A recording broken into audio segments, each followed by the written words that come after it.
Update 4 on Typhoon Rammasun, Philippine Name Glenda, with winds of 85 miles per hour and a pressure of 967 millibars. Its current position is 12.7 degrees north, 128.2 degrees east, as of 2 p.m. UTC, July 14th. The storm is expected to make landfall in the Philippines as a strong Category 1 storm, perhaps even a Category 2 typhoon if it intensifies further at the same rate it has been doing, and then move through the island of Luzon mainly, possibly passing over the Manila area as a weakening storm, maybe even a typhoon by then as well if it does stay strong, but most likely as a tropical storm.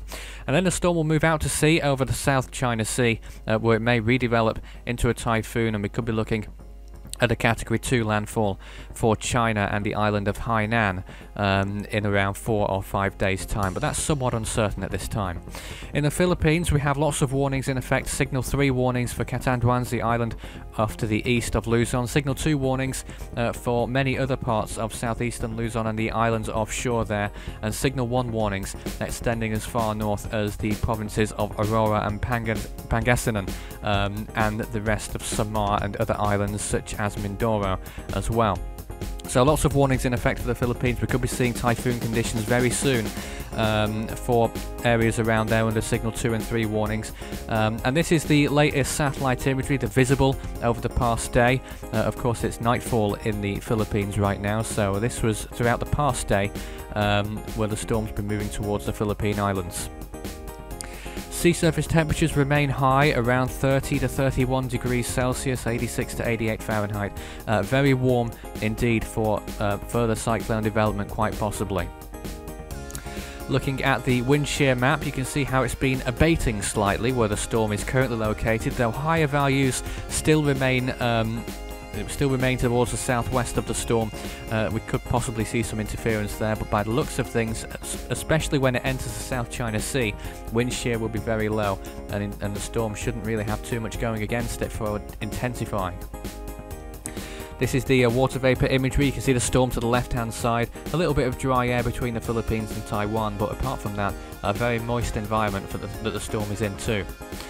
The computer models, CMC first of all, takes the storm through the Philippines of course and then makes landfall in China, with 2 storms forming behind that as well. One of them a significant typhoon moving towards the northwest. Actually there's 3 storms there as well, one forming towards the east near the international date line. The GFS has the same scenario for Rammasun at least, so there's quite a bit of agreement with those models in terms of its final landfall, probably either on the island of Hainan or further north on mainland China, with another storm forming behind that to the east of the Philippines. Could be a problem for Taiwan. This is the latest satellite imagery over the past few hours.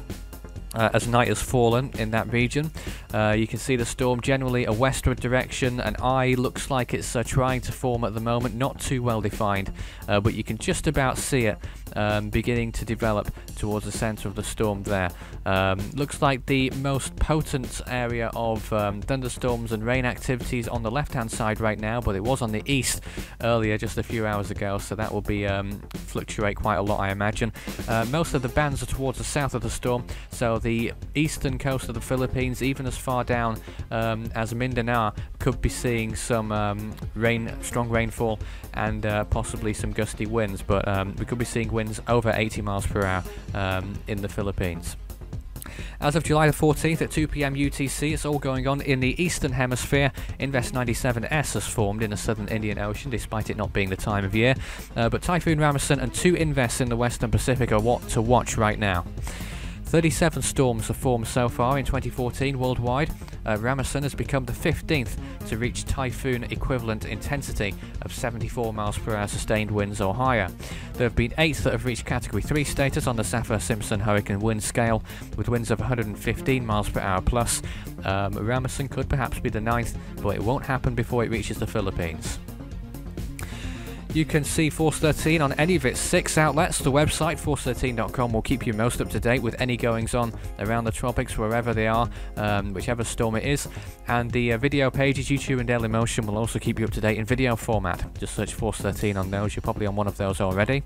And of course, the social pages, Facebook and Twitter, will also be keeping you up to date. Just search Force 13 on those, at Force 13 on Twitter. And you can add Fool 13 if you wish to discuss with me personally, tropical weather chat on Skype if you so wish. The next update on this storm will follow at 2 AM UTC on Tuesday, July the 15th. That's late morning local time.